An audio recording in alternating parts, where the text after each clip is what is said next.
Hi everyone, welcome back if you're a subscriber. Today I have got a massive book haul adding to my physical TBR. Grab a drink, it's probably going to be a long one. Let's get into it.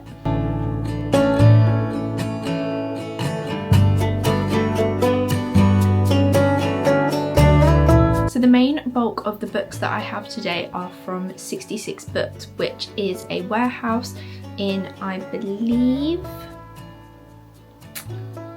Hemel Hempstead? So yes, 66 Books is a warehouse in Hemel Hempstead and it is open one weekend a month, I believe, for the general public to go and shop books with 70% off the original retail price. I believe is how it's worded, original retail price. So say for example if a book was £9.99 you would get 70% off that, and it would be whatever number I put on the screen because I can't do the math in my head.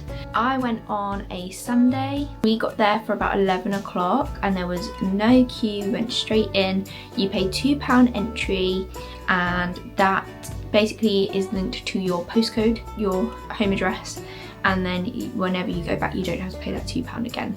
That basically makes you a member, it means you can go back.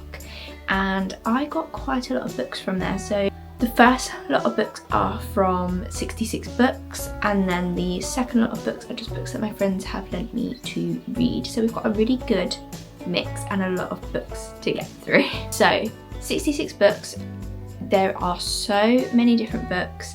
2 floors as well, which was, I think we were there for like 2.5 hours walking around. So there wasn't really an order or a theme, like there was lots of kids books and activity books all together, and then it kind of just went into general mix of like fiction, non-fiction, cooking, like all different genres kind of scattered. So it was really difficult to know like when to be controlled, but I think we were quite controlled. So I picked up my first ever Kristen Hannah book. I picked up The Great Alone. So they did have a couple of her books, but this is, of the ones they had there, this was the one I'd heard the most about. So I thought I would go for that because it felt a bit more familiar and it is on my TBR in terms of like when I've made a TBR list on Goodreads and Fable, I have this on there. This says, The Great Alone is an epic story of human survival and love and an intimate portrait of a family tested beyond endurance. So my understanding is that Kristen Hannah does quite a lot of historical fiction books. Whether this falls into that, I'm not sure. But I'm very excited to give this a read. I've heard really good things and I've seen a lot of people talking about it, which fills me with hopes. Let me know if you have read this and what you thought down below. The next book is a horror book. Horror? So sorry.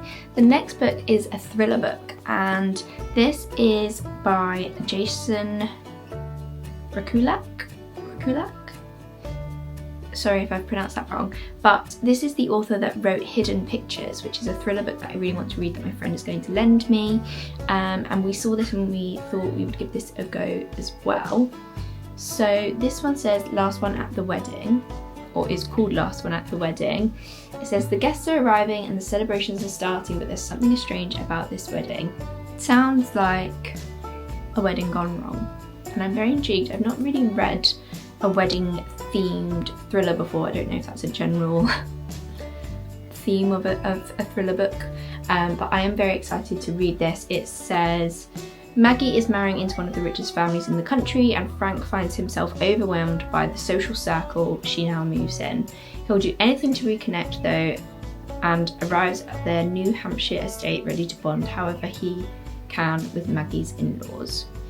As the wedding weekend gets underway, it becomes clear to Frank that although his family has spared no expense, there's something strange about Maggie's fiancé and maybe he shouldn't be celebrating just yet. I am very interested to read this one. I also really like the colour, just bright orange with like a house on what looks like a lake. Now this next book I actually picked up as a mistake because I thought it was a different book with the same title, but I'm still going to give it a read. Like, I'm very open. I will read most things and give things a go. I'm still very much learning what is my genres and themes, and you know, I think it's good to read a variety. I quite like reading a variety. This is called Dark Matter, a Ghost Story by Michelle Paver. The book I thought it was, let me get it up on my Goodreads because I do have it on mine. I thought this was Dark Matter by Blake Crouch. I thought it was this one. Obviously with a different, I thought it just had a different cover. So, not the book I thought it was, but still like fine, not mad about it at all. It was 70% off of everything, so you can't really go too wrong in my opinion. This says, well, it doesn't really have a blurb on the back. Oh, it's got pictures. It says, London 1937, Jack is poor, lonely and desperate to change his life. So when he's offered the chance to join an Arctic expedition, he jumps at it. Spirits are high as the ship leaves Norway, and at last they reach the remote uninhabited I'm really struggling bay where they will camp for the next year. This says a tale of terror, beauty and wonder. I really don't know what it's going to be about. It says it's a ghost story. It might be a bit scary. Do I want to save this for October time? Maybe, I don't know, but like I said, I'll give it a go. Let me know if you've read this down below and if you can let me know a bit more about it. I'm intrigued. Next book that I picked up, I would definitely say it's very different to everything else. It was more just like intrigue, and again because it was 70% off, I thought, well, this is the best time to kind of pick it up, because the full price was £6.99 for this. So this book ended up costing me £2.09p. So like, basically it's a whole new world, a twisted tale. So it's a Disney retelling of Aladdin, but it says this isn't the story you already know. This is a story about power, about revolutionaries, about love, and about one moment changing everything. So I think it's basically like what would have happened if Aladdin never found the lamp, and how could the story of Aladdin gone, hence it being called The Twisted Tale. I think there's a few different types of these, of all of the different Disney sort of films. Like I know there's a Snow White one, there's an Ariel one, or Little Mermaid one. There's a few different ones, but they only had the Aladdin one when I went. So I just grabbed this one, I thought I'd give it a go. Something different, and I love all of the kind of old Disney classics. So I don't know when like will feel like the right time to read this, because to me this feels like a bit of a winter read. I don't know. I'm not sure. The next one I picked up is The Naturals by Jennifer Lynn Barnes. Now I know this is a series and they did have all of the books in the series. However, I just picked up the first one because I thought, oh, I feel like if I pick up the whole series, that is almost like tempting fate for me not to like it. So we'll try the first one, and if I do like it, then I can pick up the others in the future. And this says, cold cases are about to get hot. Now, I've heard really good things about this series, and I was with my friend and she's also heard really good things, so I said I'll grab it, read the first book, and then if I like it, then she can then borrow it from me and we can both read the series together. It sounds really interesting, like FBI vibes, detective vibes. I don't know. The thing about me is I don't like to know too much about a book before I go into it. Like I like to go in quite open-minded and with like not too much expectations, because I think I'm the kind of person, if I go in with too high expectations, I'm gonna be disappointed no matter what. So we're gonna give this a go and see what we think.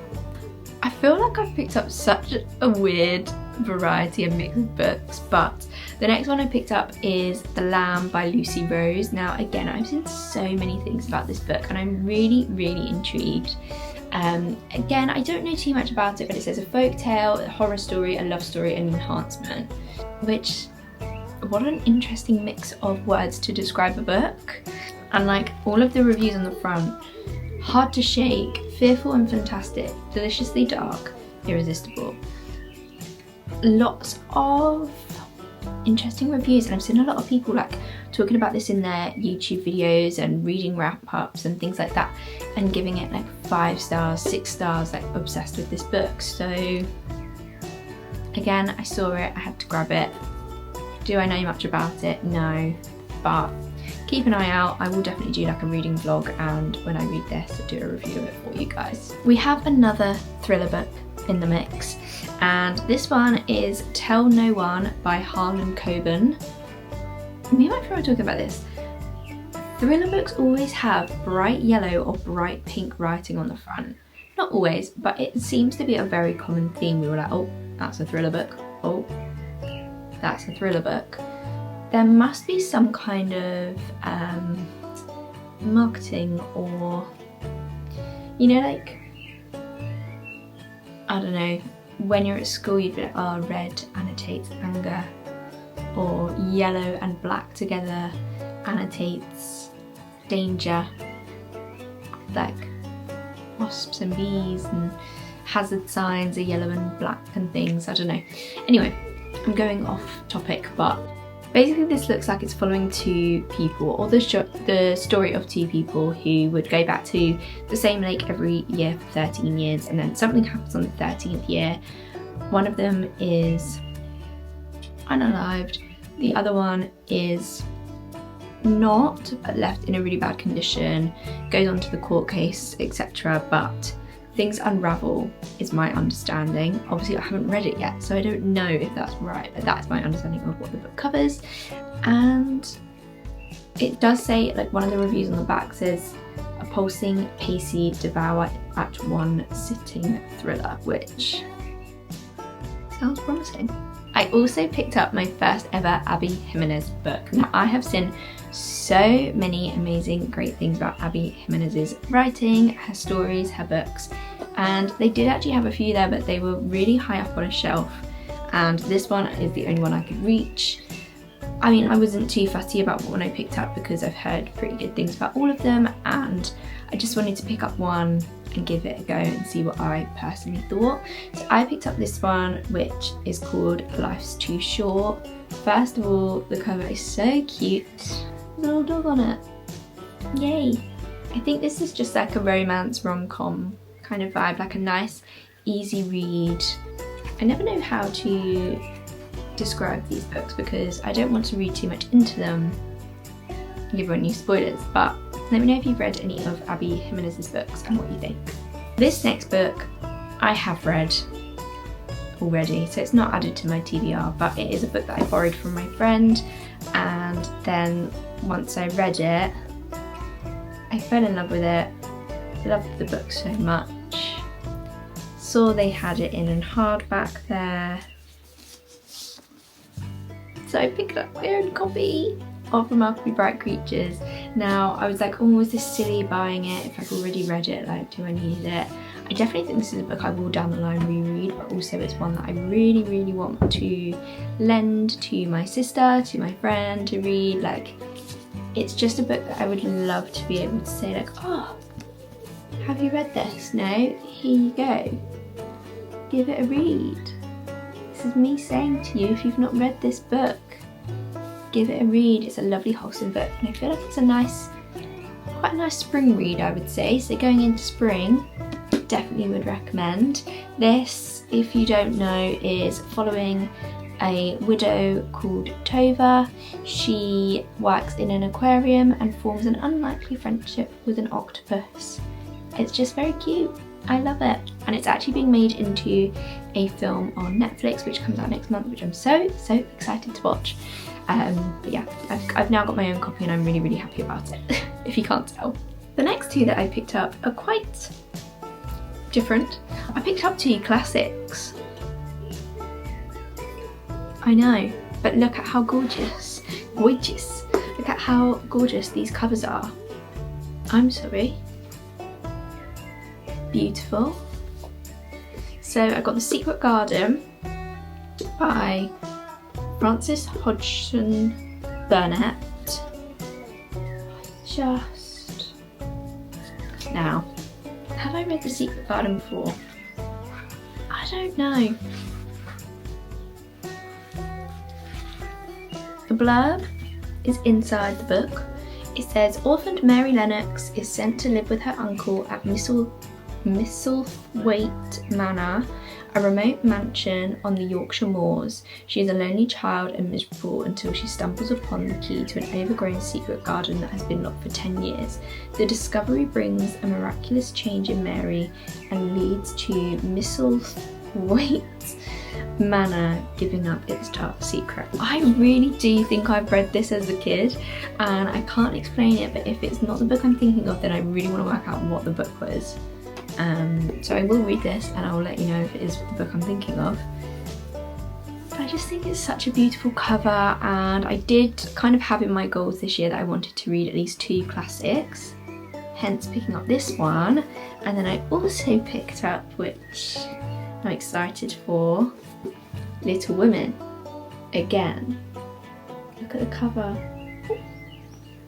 It's like rose gold sparkle or shimmer, or I don't know. All the leaves and the little birds. Gorgeous plum purple. And just imagine. Oh no, I picked up a damaged one. That's a shame. But imagine these. Ah! On a bookcase that I don't even own yet. So pretty. So yeah, I'm gonna have to, I really need to sort it out and get a bookcase, a bookshelf or something. But look how beautiful these all just look together. I'm very excited. My TBR list, my physical TBR is really taking it up a notch. It's like, it's upgrading, it's getting good, it's getting good. And then, not a book, but they did have some really cute craft paper, wrapping paper, so I picked that up as well because I really liked it. And I thought of the book Tomorrow and Tomorrow and Tomorrow. Sorry, those screaming children are not mine. I think they're playing in the park. But it's too hot to close my window. This reminded me of the cover of Tomorrow and Tomorrow and Tomorrow, so I thought once I've read that I can make a really cute journal spread with this paper. It's very cute. Those were all of the books that I picked up from 66 Books. So the next bunch are books that friends have lent me and a couple of books. Rolling up my trousers because I'm toasty. And a couple of books from the charity shop. So let's get into those. Starting off with the charity shop books. These were 50p each. So I couldn't say no. The first one is called The Affair. It says, does she have the perfect life or is she the perfect liar? This is by Claire Allen. I actually haven't heard anything about this, don't know anything about it, but it was 50p. I read the back and I was intrigued. So now it's on my physical TBR, and that, my friends, is how I bookshop. And then this one had the cutest cover. It's actually quite big. This is The House of New Beginnings by Lucy Diamond. This is based near Brighton seafront, which is one of my favourite places in the UK. So that instantly caught my attention. And it says 3 tenants have more in common than they know.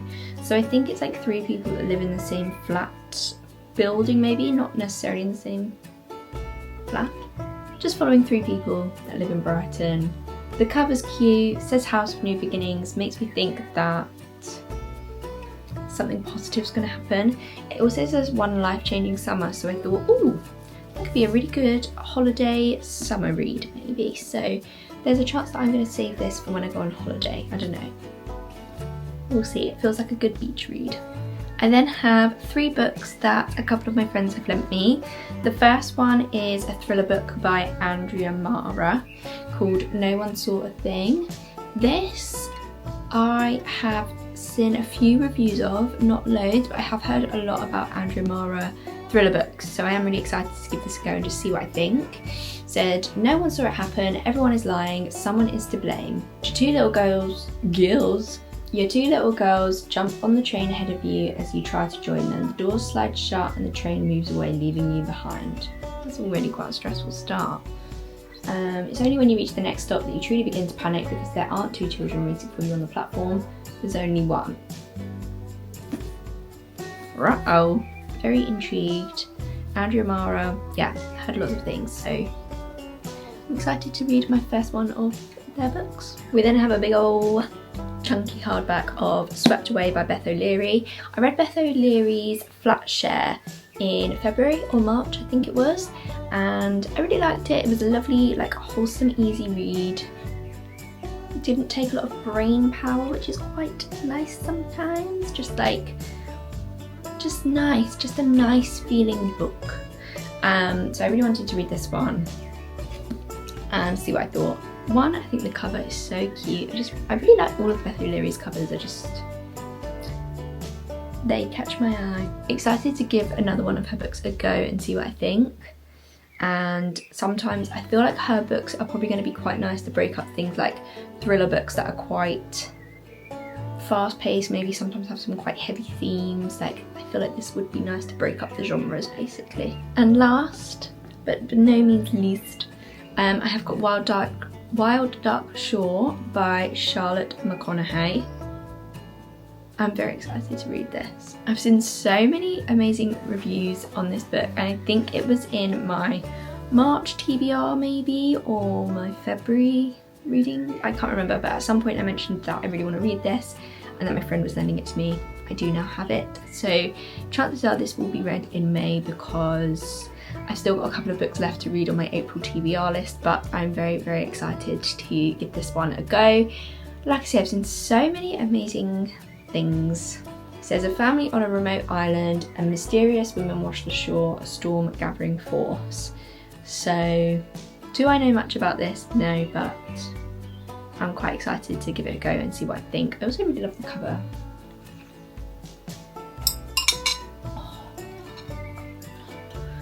Oh.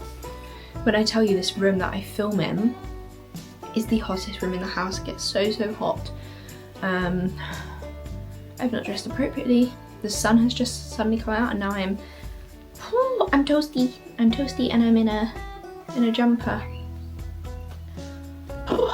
Got my icy water. Anyway, those are all of the new physical books that I have now added to my physical TBR.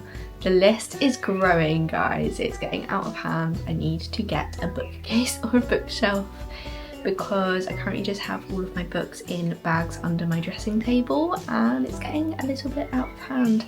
I actually did a little bit of a sort out over on my Fable and my Goodreads, which I will link down below if you use them and want to follow me over on those. I'll leave them linked down below in the description. We can be Fable and Goodread friends. But I did do a little bit of a spring clean over on there and made a separate list of the books on my TBR that I have a physical copy of. And now I have got 36 books on my physical TBR, I believe now. So quite a few to get through. Oops. I am going to end the video here, guys, but thank you so much for watching. Let me know down below if you have read any of these books and what you thought of them. I would love to hear your kind of thoughts and reviews. And if you have made it this far in the video, comment the sunshine emoji because the sun has started coming out, the days are getting longer and spring has finally sprung. If you did enjoy the video, don't forget to give it a thumbs up and I will see you next week for another video. Bye guys.